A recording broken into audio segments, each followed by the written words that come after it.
Inside Radio Minute. Welcome to the Inside Radio Minute. I'm your host, Kelly Jenkins. Sports, country, CHR, and hot AC are often cited among a radio's fastest growing formats. But in reality, no format has experienced a larger percentage increase in station count during the past decade than classic hits.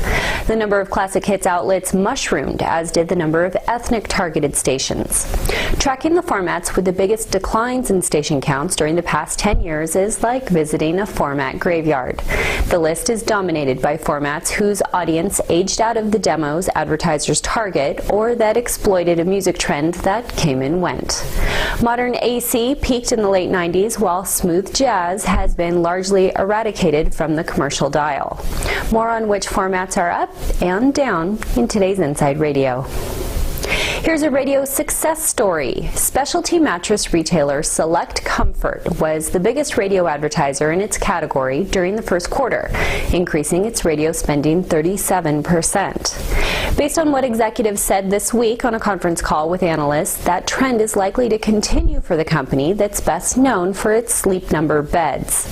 They're crediting radio with growing their June sales, and they expect to ramp up advertising across the board in the coming months.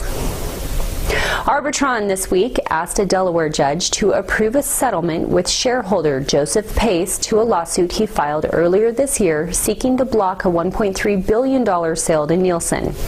He argued the $48 per share offer was too small, and Arbitron didn't do enough to find a better offer. The two announced they'd signed a memorandum of understanding in March on a settlement and that the deal has been finalized.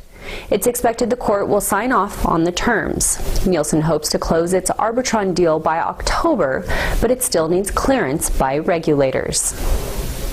News Talk is attracting the most ears to public radio, with more stations airing spoken word programming than classical, jazz, or a combination of the two. That's according to a new report from Arbitron. It shows public radio news talk outlets now account for 52% of public radio listening. Classical is a distant second, taking a 15% share. And stations that air a mix of classical and news have a 14% share of public radio listeners. Overall, based on the fall 2012 ratings period covered in its annual study, Arbitron says more than 32 million people ages 12 and older listen to public radio during an average week.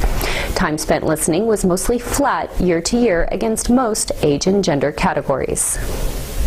Google is among the investors of a new aggregator app that bills itself as the Pandora for spoken word programming.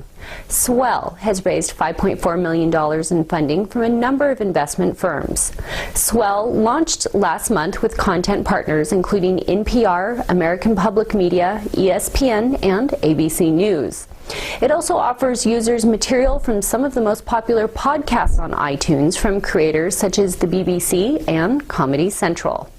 On its first day of use, Swell says the typical user spent more than 30 minutes with the app. And that's today's Radio Minute. Find more news and updates throughout the day at InsideRadio.com and on the new Inside Radio mobile app. I'm Kelly Jenkins.